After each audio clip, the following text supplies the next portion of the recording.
Minasan, konnichiwa! Aujourd'hui, on va se parler de la Saint-Valentin au Japon et notamment des 5 types différents de chocolat que les femmes offrent ce jour-là.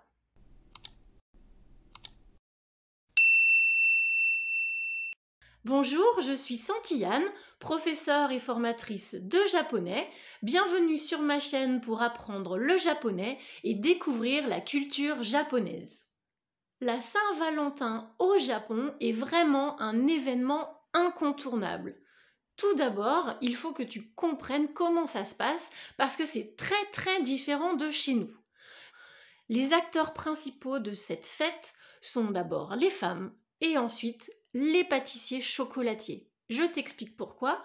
Les femmes parce que ce sont elles qui font le premier pas pour déclarer leur amour, leur flamme. Et ce sont uniquement elles qui font ce pas-là le jour de la Saint-Valentin.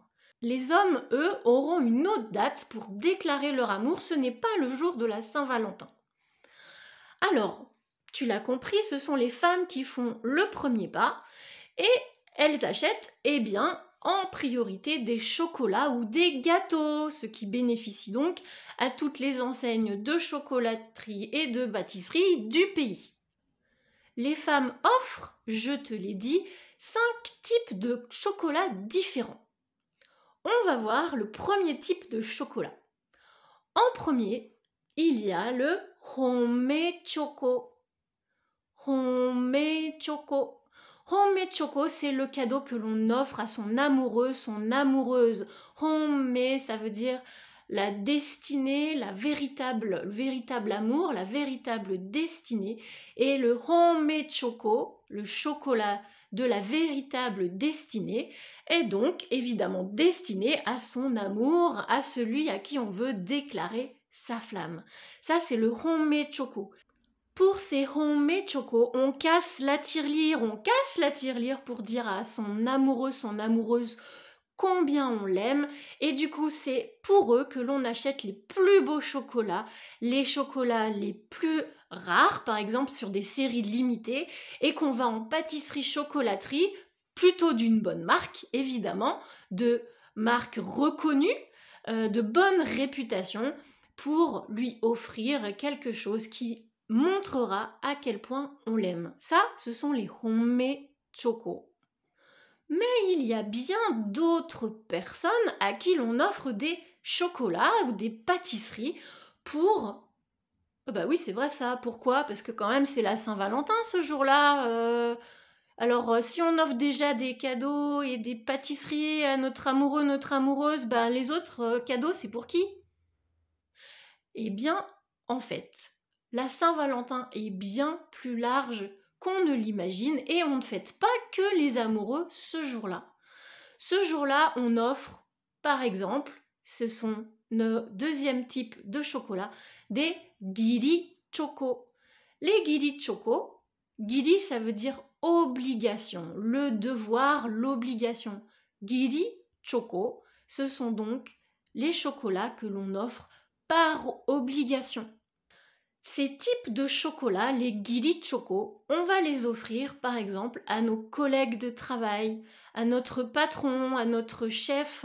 C'est surtout dans le cadre professionnel, dans les entreprises, que les femmes offrent par obligation ces chocolats. Alors pour ce type de chocolat, les giri choco, évidemment on ne casse pas la tirelire, ce ne sont pas des amoureux, donc on les offre par obligation, on ne va pas en plus se ruiner. Moralité, on achète des chocolats comme des Snickers, des Kit Kat, ce genre de trucs, et on les offre aux patrons, aux collègues de sexe masculin sur notre lieu de travail.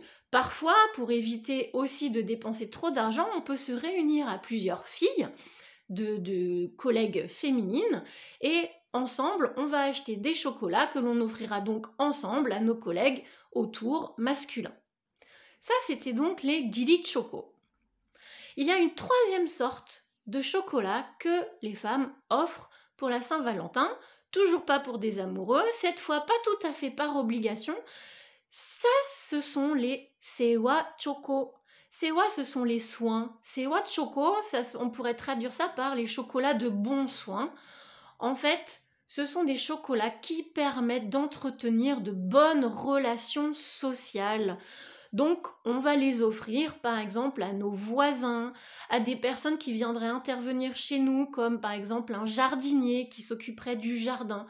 Voilà, ça permet un petit peu de mettre du liant dans les rouages des relations sociales et ça permet d'entretenir les bonnes relations avec notre entourage, tout simplement.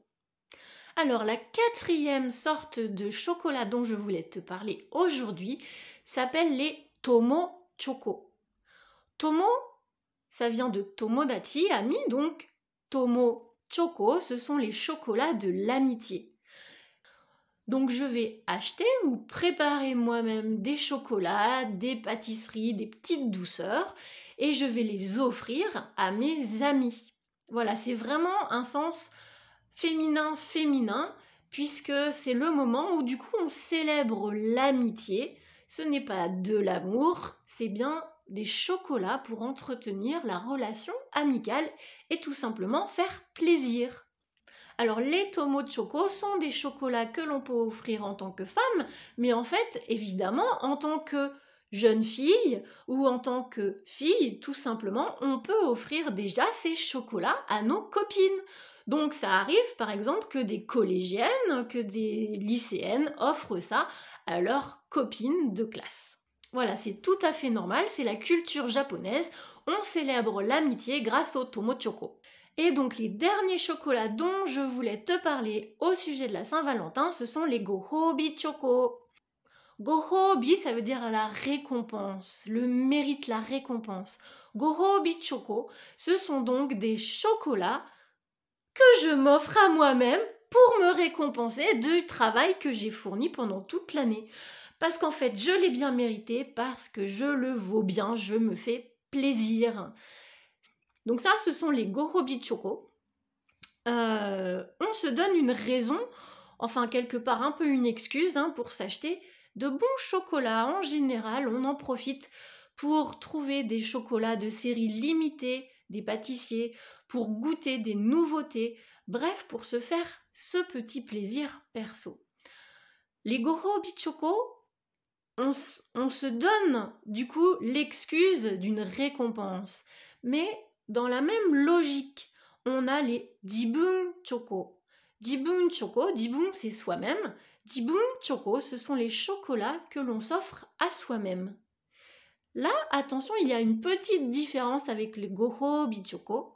Les Gohobi Choco, ce sont les femmes qui se font plaisir, qui se récompensent elles-mêmes. Jibun Choco, ça englobe aussi les garçons, les hommes, qui viennent aussi faire la queue pour s'acheter de bons petits chocolats, de bonnes petites douceurs pour eux-mêmes. Voilà, donc, simplement, en fait, on les offre à personne, ces chocolats. On se les garde et on se fait plaisir. Bon, tu l'auras compris, je peux pas te dire que la Saint-Valentin, c'est vraiment la fête des amoureux au Japon. Tu vois bien qu'en fait, les femmes se ruinent pour offrir des chocolats, au final, à presque tout le monde. Moi, je trouve que les grands gagnants de l'histoire, c'est plutôt les pâtissiers chocolatiers. Allez, j'espère que cette vidéo t'a plu. Si c'est le cas, pense à mettre un petit pouce et à t'abonner évidemment à ma chaîne si ce n'est pas déjà fait. Et je te dis à bientôt. Matane!